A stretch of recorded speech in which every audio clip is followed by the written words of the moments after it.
Jesus Christ!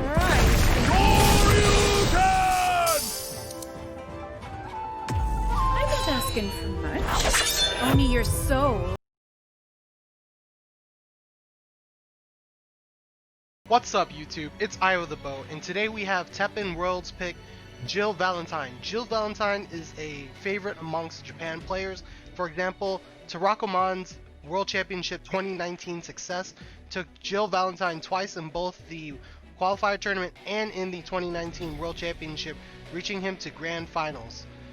The reason why I like Jill as a pick for this tournament is because it is a red hero, but the hero art is based around having shields and increased stats, which is amazing against the mirror match if you are playing against red. In addition, the deck is very resourceful, has a multitude of answers and threats to throw at the opponent that they will have trouble dealing with and eventually netting you the game. I do believe that Jill Valentine is a skill matchup as far as playing against it. Let's take a look at the deck.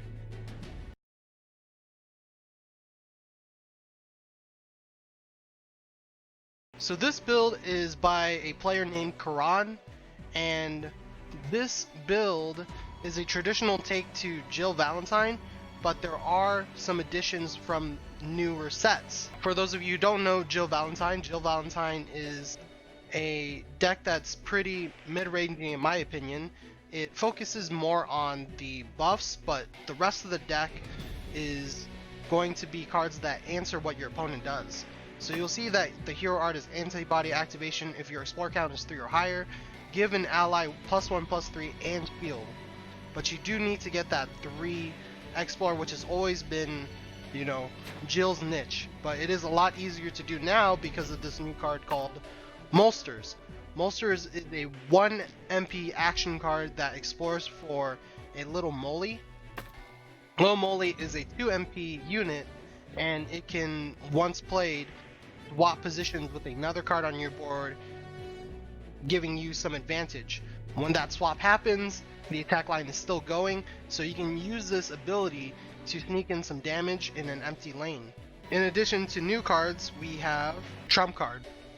Trump Card allows you to remove your entire deck from the game and then gains +7 MP. For Jill, this is going to be necessary in some games because Jill is not exactly the most overbearing hero or matchup, but with Trump Card we can easily seal out the game. Another new card is Veteran Agent Leon. This card, for as many actions you have played throughout the game, it'll gain a tick, and then for each tick it'll deal that much damage split amongst enemy units, and then whenever an enemy unit or even one of your units die by your own effects, it'll deal 2 damage to the enemy hero. So this card is much like a bomb. For 6 MP you could potentially blow up the entire enemy board.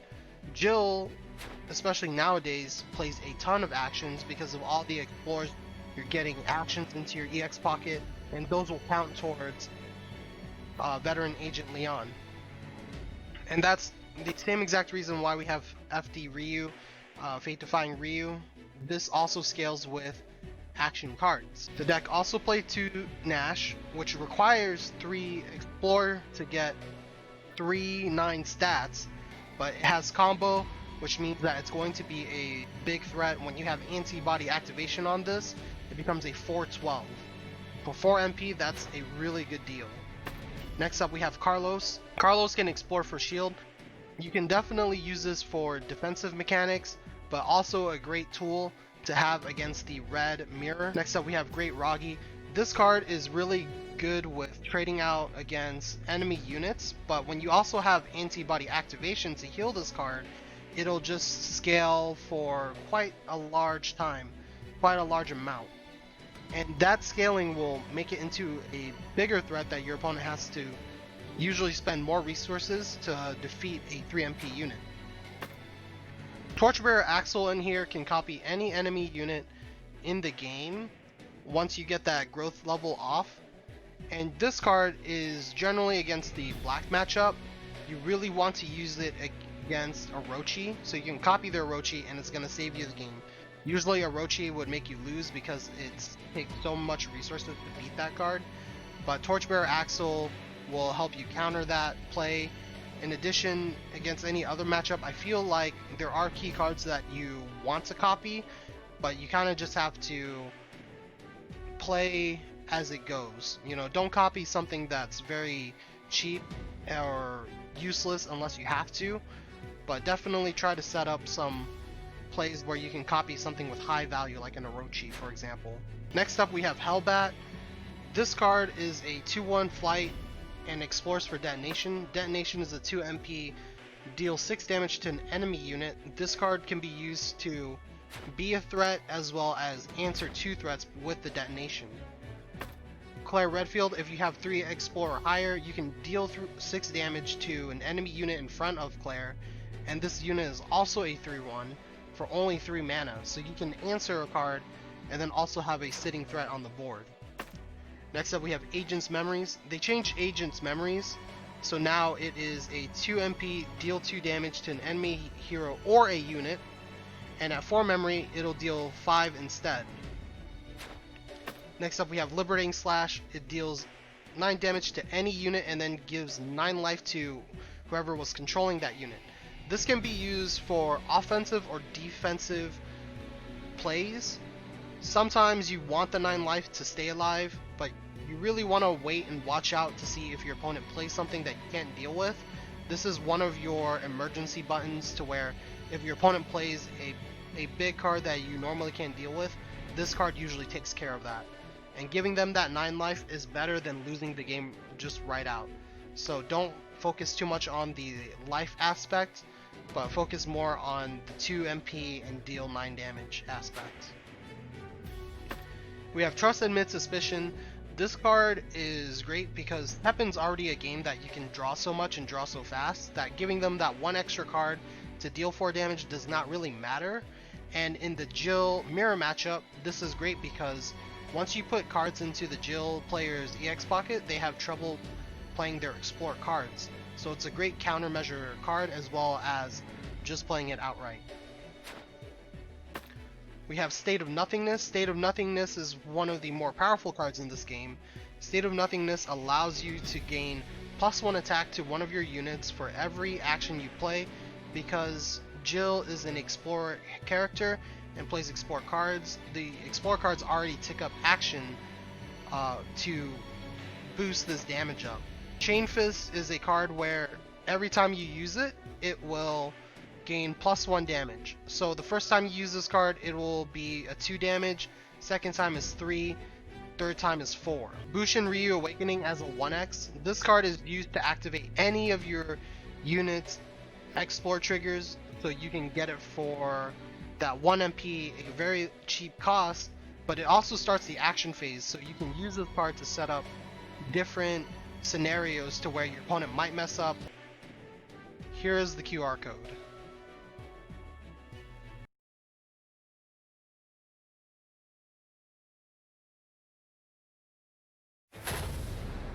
You're just itching for a fight, huh?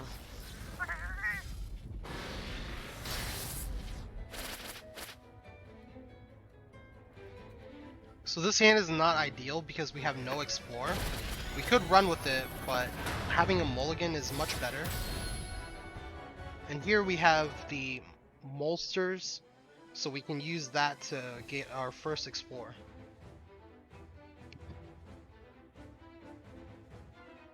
We're going to wait it out for a bit because it's much better to wait with your MP to see what your opponent does. You're finished. Give up already.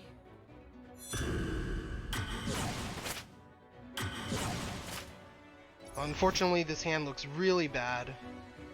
We're going to go ahead and play the Nash. And that's part of the deck. Sometimes you just have to play very unoptimally.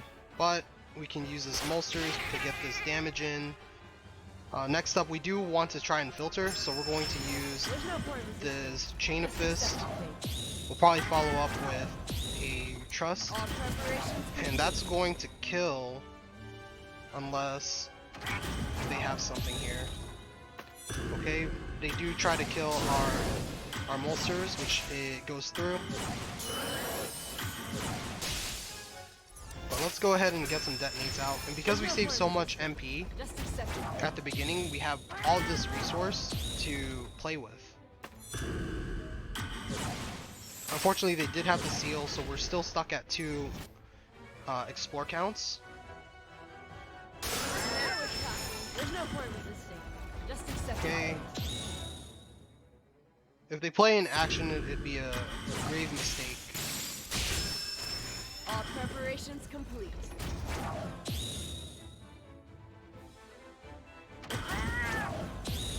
There's no point resisting. Just accept They're it. playing an interesting card where they can get bonuses to action unit cards in their deck. I mean their hand. And it looks like it failed because we could see it in the action phase. We finally got to our 3rd explore, but we're going to wait for it. We don't have to use the hero art right now, Give up already. because we know this is a player that plays seals. We want to save it for when they're actually going to use it against something that we're scared of. And this is it. This is the card that we want to destroy. So we're gonna do this. No, I can't. I can't let it end here.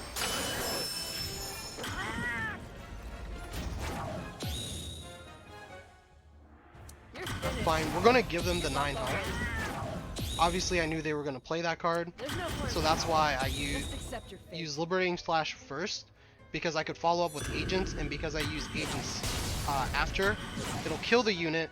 They don't get any life from Liberating Slash, and now they have 0 MP and I have 2 units. So that is what we call good action baiting. Now we're talking. Looks like my tactics are having the desired effect.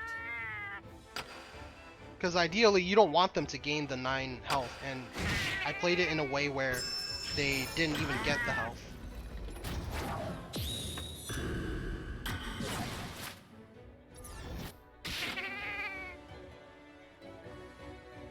Now that we have full board, we just want to wait and conserve our MP and our advantage so that whatever threat that they play, we can take it out.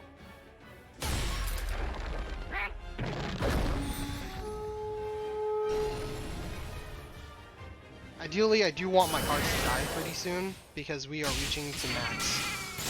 And that's it.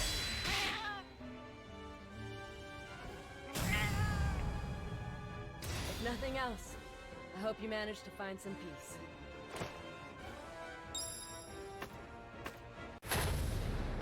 Out of my way!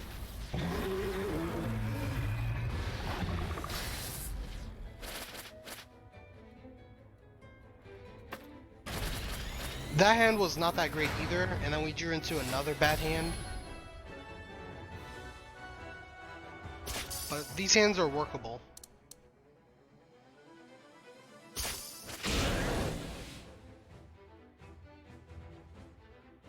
Let's go ahead and play this. Unfortunately, I wanted to do it before the attack line finished, but that trade happened.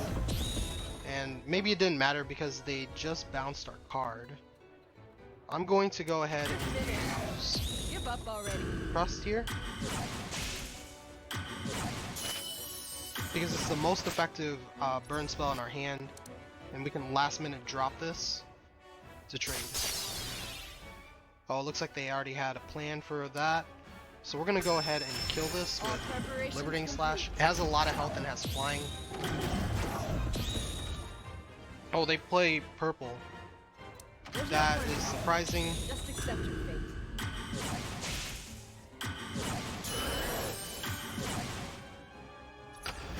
We now have 4 actions played, so we can use Give up agents. already. They're going all in. All now It's a good thing we drew into this trust. I would have used agents as well if we had to, but drawing trust means that we can save agents for something better. We still don't have all of our explorers yet. I'm just going to wait because I could play the Carlos right here and right now and get that shield, but you don't have to. You can just wait to see what they play first. Uh-oh. All I meant to play preparations this complete. before the Kasuga. Because now I just gave them free MP. But that's okay. Because we can do this and force them to have to use whatever hero art they have. Spike launch, okay. Wow, that attack line jumped. That's okay because we will use Chain of Fist. Ideally, they probably would crash into Carlos, I feel. But by having 2 of these, we can just All kill the card. preparations complete.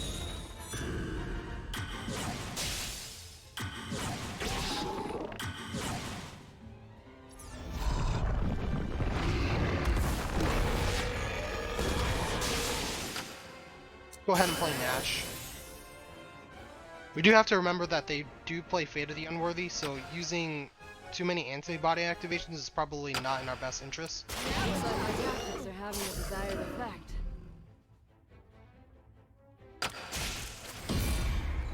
No, I can't. But we can definitely use it on players. Because then they have to choose, do I Fate the Claire or do I Fate and bounce the Nash? And obviously they're going to choose the Nash. But it's a good thing we didn't buff Nash because we buffed Claire. So you make them have to make that hard decision.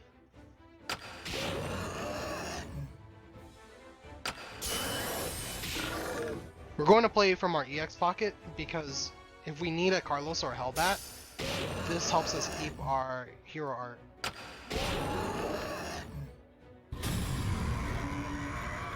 Nothing else. I hope you managed to find some peace. Ever since that day, it's been my destiny to fight.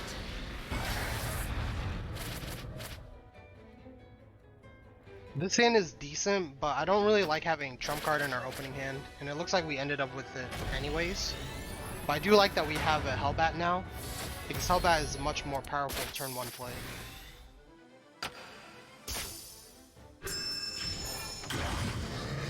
Their deck looks very aggressive. You're finished. We're going to use the detonate, of course.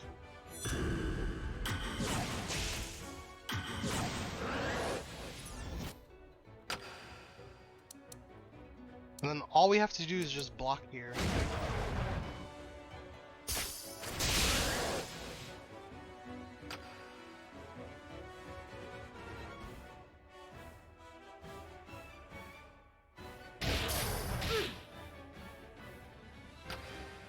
We want to wait out more mana.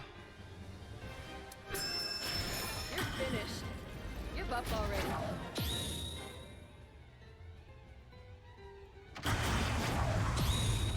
I always like to play my cards when Just accept your fate. just the next MP is like completely filled up, so that way I have one more MP to deal with whatever my opponent's All doing. preparations complete.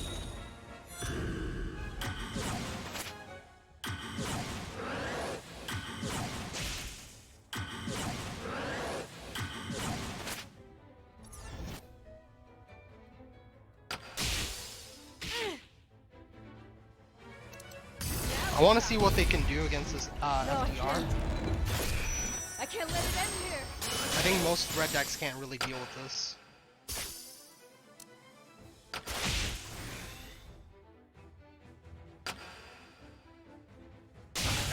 I will lane swap to take care of their unit, and that puts them down.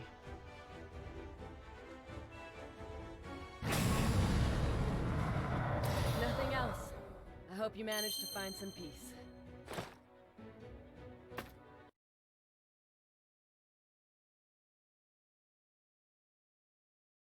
From the games that we play, embarrassingly enough, you can tell that you don't really get your optimal hand all the time. In fact, it's kind of hard to still do that with Jill, even though we have the 1MP Explorer with Molsters.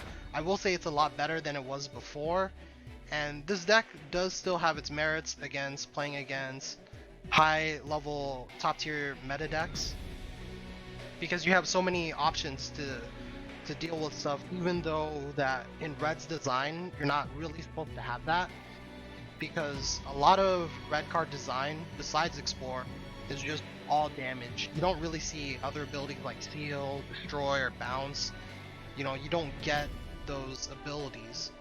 But all of your answers are in the form of damage, and the Jill package, especially this deck, has a lot of different ways to deal with cards in the meta. Jill Valentine is obviously a skill-based deck. Bringing her to counter the red matchup is a smart move because of the shields.